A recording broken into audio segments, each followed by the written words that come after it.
Okay, good afternoon. Today's ICCB collective conversation will be focused on a very important issue affecting many students in our organizations, and that is food insecurity. I'm Whitney Thompson, Deputy Director for Workforce Education for the Community College Board, and I'm joined here by four wonderful panelists who have direct experience in addressing these issues. And I'm going to let them go ahead and introduce themselves. We'll start with you, LaDrina. Hi, my name is LaDrina Wilson. I serve as the Vice President for Student Services at Blackhawk College. All right, thank you. Diana? Diana de Rosario. I serve as the Assistant Provost of Student Affairs at College of DuPage in Glen Ellen, Illinois. Thank you for having me. Thank you, Diana. Paula? Hi, my name is Paula Umaña. I am the Director of Institutional Transformation at the Hope Center for College, Community, and Justice. Welcome. All right, and last but not least, Naya. Hi, good afternoon. My name is Naya Kelly. I am the Director of State Legislative Policy, Equity and Transformation over at the Chicago Coalition for the Homeless. Thank you. Awesome. Well, I am definitely looking forward to today's conversation. Before we jump into the panel, I'd like to frame the conversation on food insecurity to the community college and to the community college context, but also to the COVID-19 context, right, in terms of where we currently are in the pandemic. Because of their open access mission, lower costs, and community-based nature, community colleges disproportionately serve students who are categorized as low income, have dependents, many are single parents, who are employed but maybe underemployed, so accessing certain public benefits can be limiting. And we know that a higher percent than we would expect are also experiencing homelessness. In non-pandemic times, if you can remember back to that, the research showed that many, as 20 to 50% of our students on community college campuses experience some level of food insecurity. As some of you will share today, those rates may be much higher.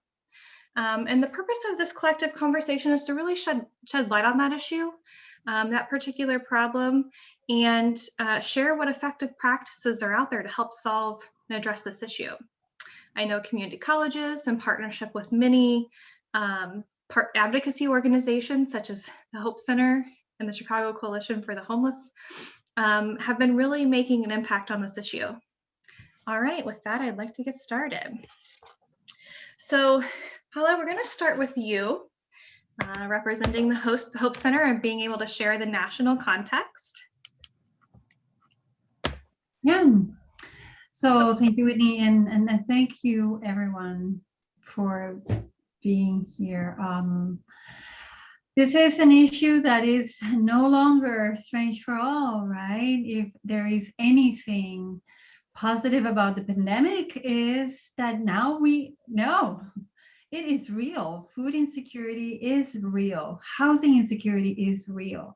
And not only for marginalized or minoritized communities, for many Americans who did not expect to see themselves in this situation. But of course, college students are more vulnerable, and community colleges students are even more vulnerable. So today is kind of happenstance. We just released our national survey report yesterday, and we have fresh data out of the oven. And before I go into numbers, I would have to also say that what we found may not be the real picture, because the people who took the time to answer these surveys at the 200 plus colleges that we surveyed that decided to partner with us, maybe the students who really have basic needs insecurities are not exactly the ones who have the time to take a phone or go on the computer and take 20 minutes or 15 minutes of their day to answer questions that hurt their soul and their feelings.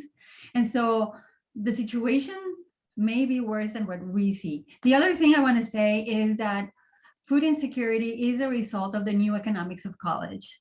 So now we know students are not necessarily 18 to 22. Students are not necessarily living with mom and dad during the pandemic. Students are not exactly chilling in their, their bedroom, you know, looking into Zooms and going to class. Students have to be parents who work, who, if they're lucky, who work, right? Who are attending children.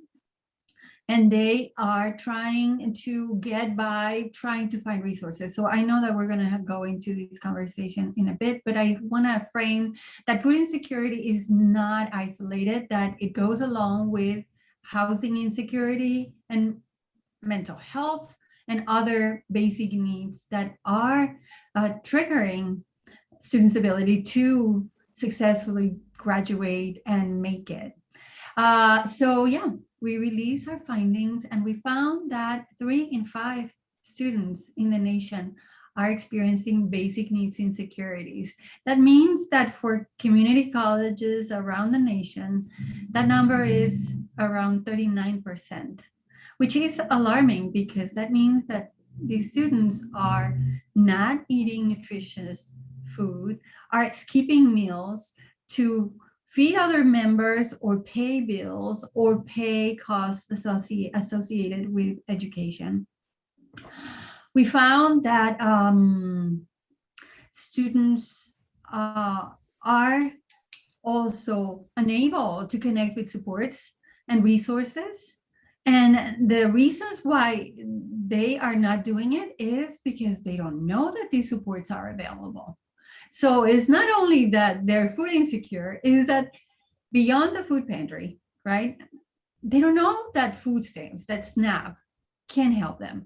They don't know that there are other programs out there that can strengthen their safety nets. So the data shows that there is a lot of opportunity for all of us to support students. Thank you, Paula. And I think you brought to light many issues that we're going to talk about and potential solutions that we'll talk about through this conversation. All right, Naya, I'm going to turn to you. Can you shed some light in terms of the Illinois context, right? It may differ from the national context. Our issues may be larger or smaller. And so what does that look like? Yeah, so I would say that they are pretty identical. So everything that Paula just said, and thank you all to all of the work that you all do at the Hope Center. It has really guided our advocacy around college access for students experiencing homelessness. So thank you. But what we're hearing on the ground, so CCH works alongside statewide with organizations that serve youth who are experiencing homelessness. And so, you know, whether it's in Bloomington, or if it's in Chicago, or it's in Carbondale or Springfield, you're seeing students who have been, you know, told that if you want to succeed, if you want to leave poverty, that you have a responsibility to further your education. And what we often see is that in deciding to continue their education, there are often things that they no longer have access to. So one of the first pieces of legislation that I had an opportunity to work on around public benefits was making sure that community college students would be able to still access SNAP. Under USDA rules, if they decided to enroll in college, in community college, that their SNAP was cut off. And it's like, this is counterproductive. If you're saying that, you know, you want this student to be able to succeed and to be able to thrive in the future, you have to be able to support their present. And so, you know, being able to apply to passing a piece of legislation and then being able to apply with the USDA to say, hey, these students are completing, you know, similar track programs, and you say that if they're in a certificate program that they should be able to receive SNAP. If they're doing it while they're in a community college, that shouldn't be a reason that they shouldn't be able to still access these services. Like, we were literally hearing students saying, I needed to pay for my books, and they turned off my SNAP. And so I decided that I was going to buy food instead of buying my books, or I bought my books instead of buying my food. And that is unconscionable.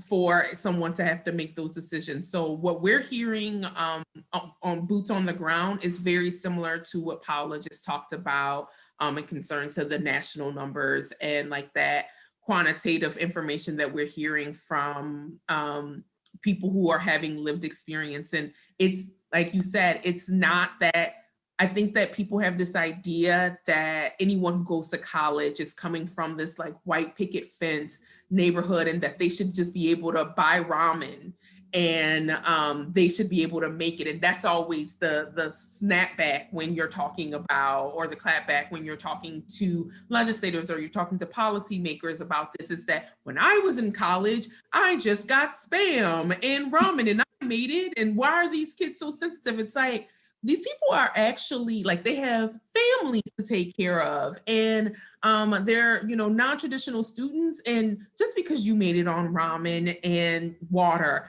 why do you want that for the person coming behind you? And you probably had choices. And this person, it's a silly argument, but we often hear that when we're having conversations about students who are experiencing homelessness and other insecurities while they're in college. Yeah, those are some really great points, Naya, and I appreciate you framing it, especially in the community college context, as we think about the students we serve, and they're not, you know, in room and board and have access to meal plans in the same way that students at other institutions do. Paula? But I would add that ramen is not food, Yeah. right? That is not eating. And so when you talk about food insecurity or food security, that means that students need to learn, and to learn they need real carbs, not simple carbs to go and, you know, turn into glucose that goes to the brain. They need complex carbohydrates that are going to feed their bodies. They need special nutrients that will only keep them, you know, up to all the responsibilities that they have. I have Naya, you made an incredible point, because another good point, and something good about COVID is that we have some legislation. So there is, and students need to know this, right? Community colleges need to know this, that universities also. Students now have a new rule that allows them to get food stamps under certain eligibility criteria. And that is something that we're trying to voice out, that we've put guides at the Hope Center so people know when and what and how to disseminate and how to involve everyone in telling students, you know what, you may be able to get support, but then the conversation is destigmatizing these supports, right? So I'm gonna and we're gonna get to those. LaDrina, can I just switch to you? I know you were about to jump in there. You know, I think Paula makes a really good point about the nutritious part of food, right? And not just ramen. You know, why is addressing food insecurity so important for colleges to understand and to particularly respond to? Right. So I think, you know, piggybacking off of what Naya and Paula have shared is, we are in the middle of a global pandemic. It is a crisis, and I'm sure you all have heard, never waste a crisis.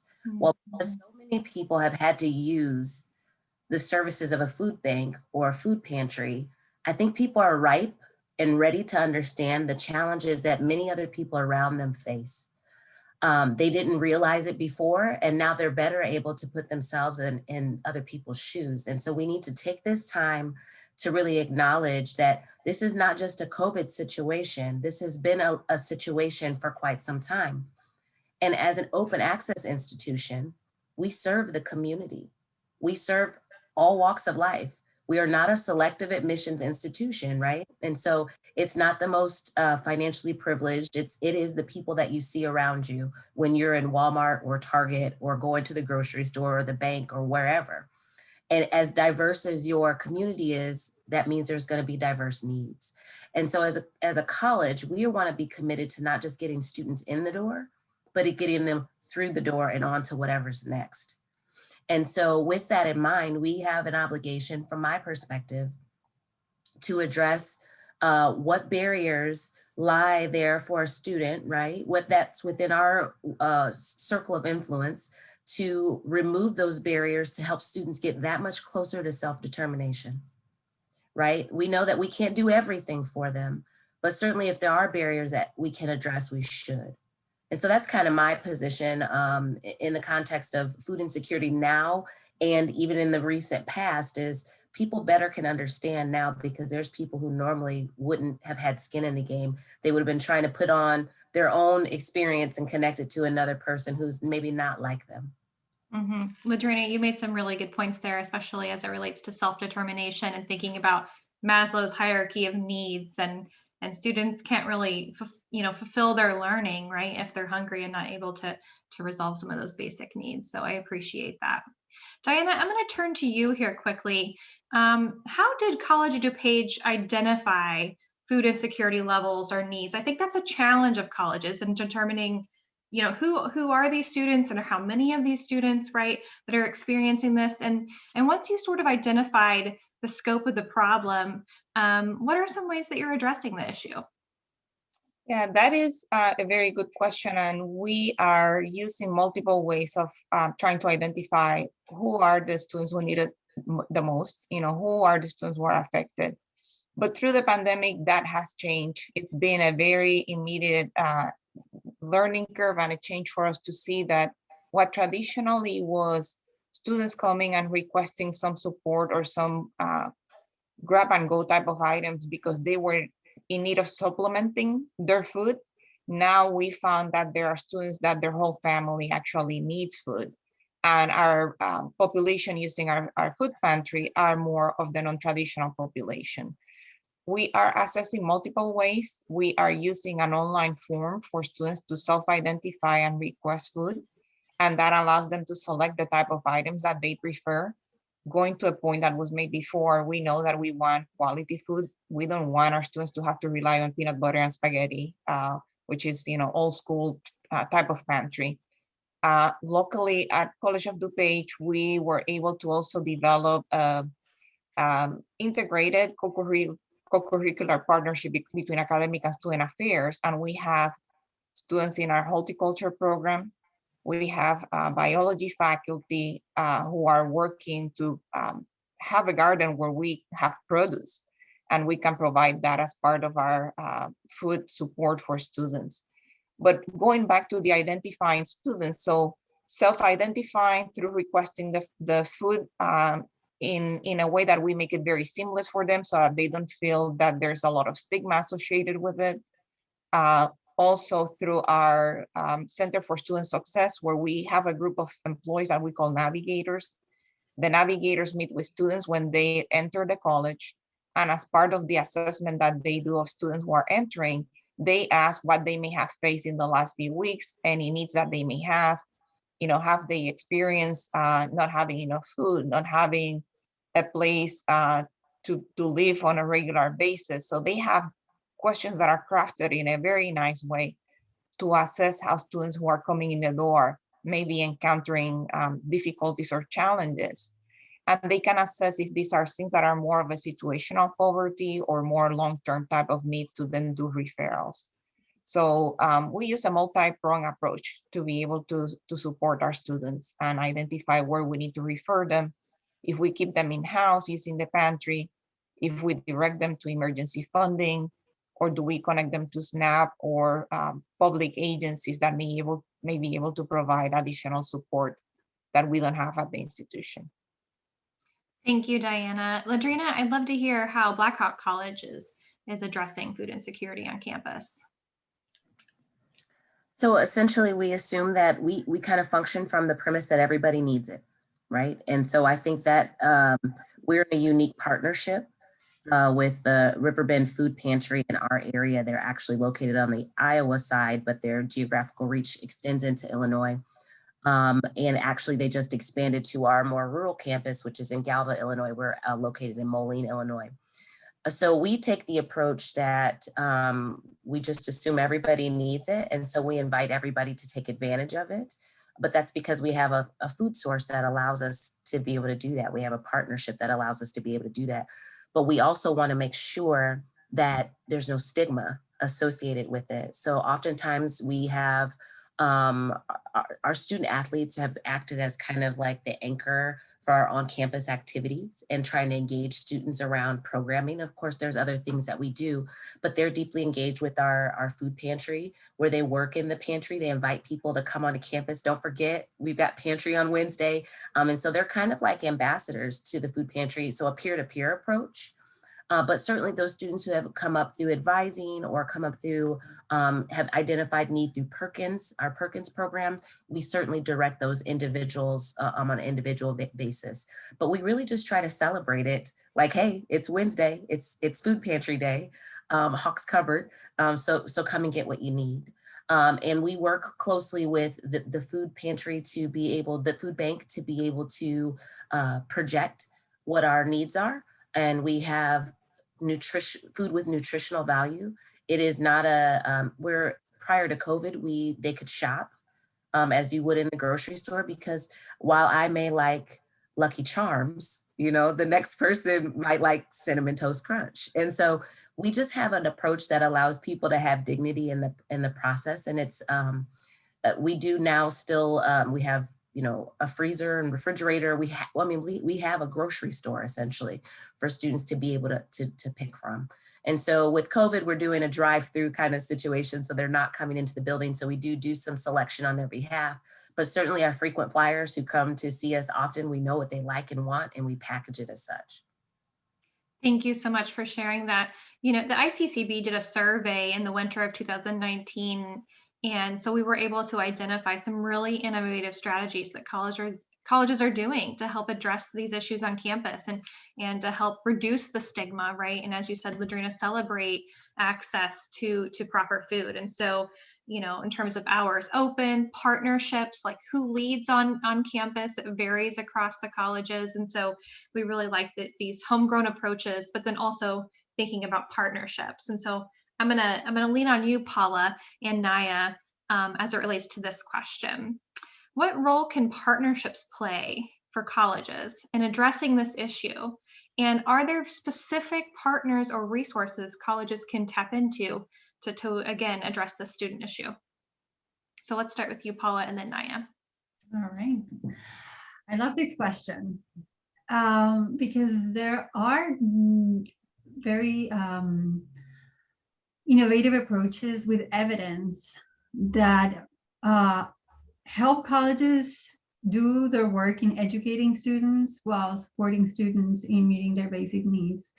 I would again step back and say that when colleges know who their students are, they can be student ready, right? And this perception that students need to be ready for college, and then is debunked, and you are actually serving the folks you have. And so in terms of partnerships, there are a couple of models that are really promising and have evidence to be able to increase retention, persistence, GPA, completion rates, and whatnot. One of them is the benefits hubs. It's a partnership between some colleges in Washington State and United Way, and it's basically centralizing all the supports available for students, plus in combination with money that they bring as emergency aid for students, United Way, and other partnerships with other nonprofit organizations. A similar project is Single Stop. They do have, is a nonprofit, but they charge, and so there is a cost involved in there for that partnership. But they centralize the internal supports that the colleges offer, and they add some core partnerships that include legal, taxes, financial counseling, and benefits access. They have a software where people operating this office Single Stop screen and help students connect with public benefits and all the other supports, including parenting, student support services, sometimes veterans, sometimes they help with connecting with emergency aid and whatnot. I would say that colleges are dealing with many issues. Students are, but colleges are too. Funding, sorting out these relief packages, sorting out, educating in an online environment. So when we talk about partnerships, it's fundamental that we talk about where students can go while the colleges are closed, right? Or where students can go when they're on breaks, when they're taking a semester off because they cannot afford to stay enrolled. And so truly, is all about asset mapping. When colleges have an asset map and have this conversation about addressing food insecurity and basic needs insecurity, everyone can come to the plate because you have people committed to the students. That is no secret. Everyone wants to see the student graduate. Everyone makes it possible. So the faculty member is looking for resources. The librarian is looking for resources. Financial aid officer is looking for resources. So when everyone comes together and puts together what resources are those and create a map, the student is able to navigate better. And it's not only about the partnerships, it's how to refer, how to make easy referrals, so access becomes something fluent and not what students call the runaround. I don't know, here my peers probably can relate to that that concept. So yes, definitely. Thank you, Paula. So Naya, let's think about this from an Illinois context, right? You have community colleges, right, in your backyard. Yeah. What resources can they tap into? What partnerships can they tap into to help Yeah, address I these would issues? echo what Paula said, but on a more specific level here in Illinois, I would think about connecting to the continuums of care that are required by HUD in your community. So talking to like those folks in the continuum of care in each area of the state, know what resources are available, whether it's for housing, food insecurity, being able to apply for public benefits. Also, and I'm like all of the things that LaDrina and Diana, you all have talked about, like y'all are doing the work. And so like everything that you all said, I was circling and writing things. One of the things that I wonder if it's being done, and I think there's opportunity there, is like getting the Department of Human Services, the local offices out to campuses for when people need to apply for SNAP. Or for TANF and other, Medicaid. And so that it's not a referral to the office. It's like you're bringing the mountain to Mohammed, as opposed to like, here's a referral, go to your public aid office, and like finding ways to do those inner governmental or organizational events, I think is a really great way to think about that. But everything that everyone has said has been in listening to around the food pantries and, getting out there and meeting the students where they are, I think is really pivotal in that stigma part, because the students that I work with, they want that normal, they want to be normal in college. They don't want to be the person who has to go to the food pantry. They don't want to be the person that's known for sleeping in their car. They made it here. Everyone says that you succeeded thus far. They feel like they should be able to succeed on their own without the assistance of some of the programs that are being offered. Yeah, thank you, Naya. And I think, you brought up a really great point about SNAP ENT being completely underutilized and creating those partnerships between the local DHS office and the community college. And Diana, you looked like you wanted to say something there. So I want you to jump in. Yeah, I want to add to Naya's statement regarding the, promoting SNAP and bringing resources to campus, because I know of colleges that have already done that with benefits for access to college completion, an initiative that started in Washington in 2011. And I was part of an institution that experienced that in another state, and it's highly successful. And it can be done by interns, social worker interns on a college community or a campus.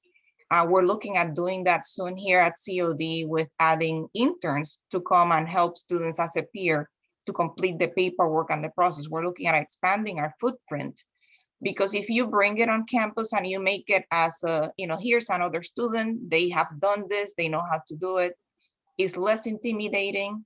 And I think that it opens the door of people saying, if other people are experiencing what I'm experiencing, there's no stigma, there's no fear for me to go into that space and ask for support from someone who can guide me on how to request not only SNAP, but any other type of rental support or any other public benefit that they may not even know unless they have someone as a peer, as a coach, helping them apply.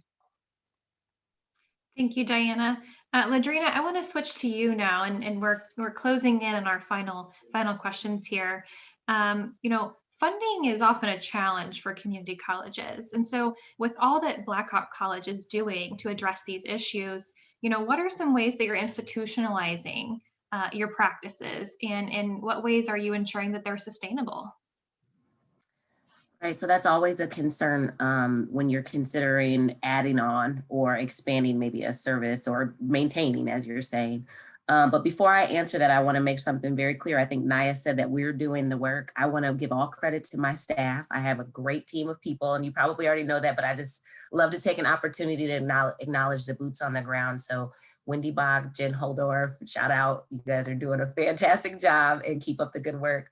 But with that in mind, like I said, we have a unique partnership with the Riverband Food Bank, and we approached them about the second location, but I believe they approached us about the first option, to have our own student-centric food pantry.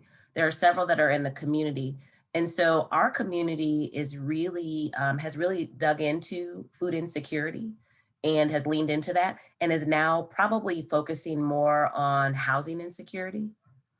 Which a lot of times people don't recognize. There's a lot of community college students and students in general who are couch surfing, essentially. So you may think they're hanging out with their friends, but they're homeless, right?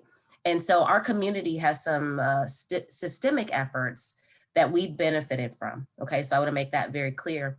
We do work with our foundations. So if there are ever any gaps, we work very closely with the foundation at our East Campus as well as our Quad City campus, so that we can have a comprehensive approach to supporting students.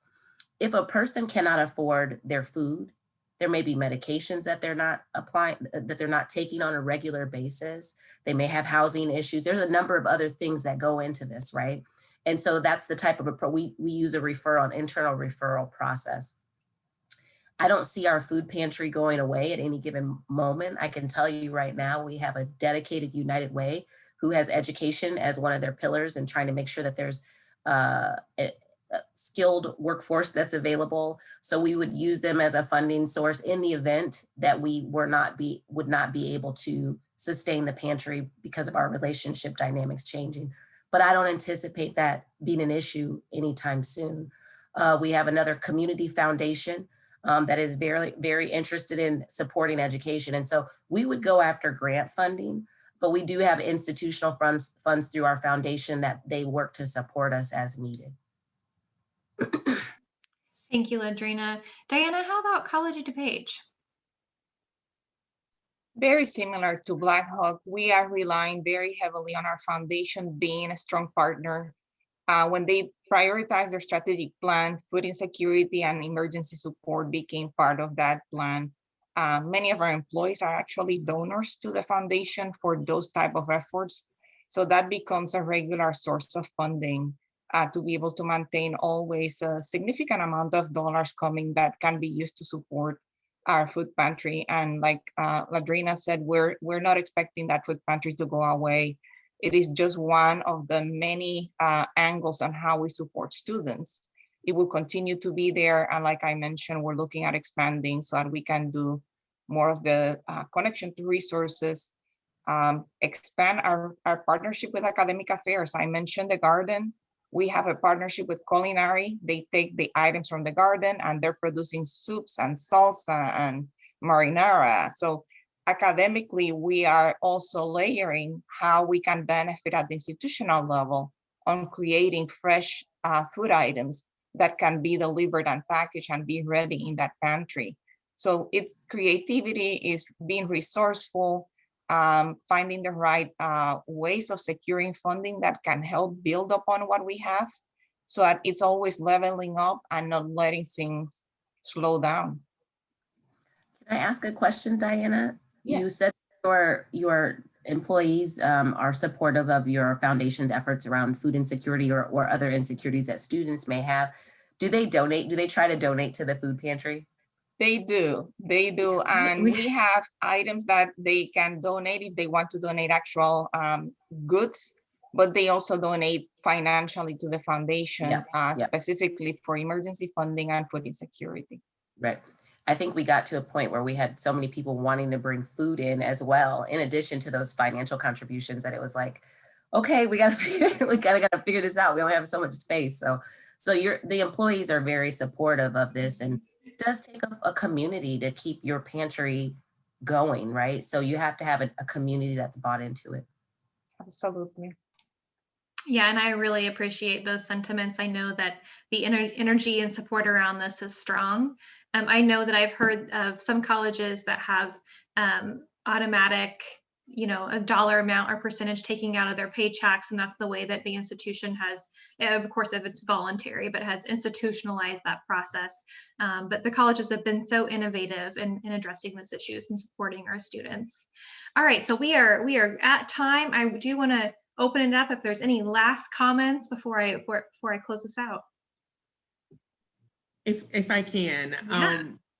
Thank you all for allowing me to be here today, and in thinking about what the future could look like around food insecurity, housing insecurity, is making sure that our colleges and our universities are fully funded so that they are able to provide the services that they need for their students, and also making sure that at the federal level that they are providing enough funding for people to be able to have a place to sleep at night, and saying housing is a human right and being food secure is a human right. And so when we take our missions, our personal values, and turn it into people should not go to bed hungry at night. People should have a bed to sleep in at night. I think we get to the point where the things that we're concerned about right now and talking about food insecurity, hopefully people will be able to just go to college and not worry about other external things that can lead them to dropping out or to not finishing up their degree programs. Thank you, Naya. Well, I really do appreciate you coming on today and talking with me about food insecurity and the great ways that we are all working together to solve this issue and really support students. I appreciate all the work individually that each of you do and your organizations and institutions do. I know that at the Community College Board, this is an issue that we do care about, and we have worked to help promote the student hunger bill, and we want to continue to help promote funding for these issues and shedding some light. And so I really do appreciate you all coming on and talking with me today. Thank you so much for having us. Thank you.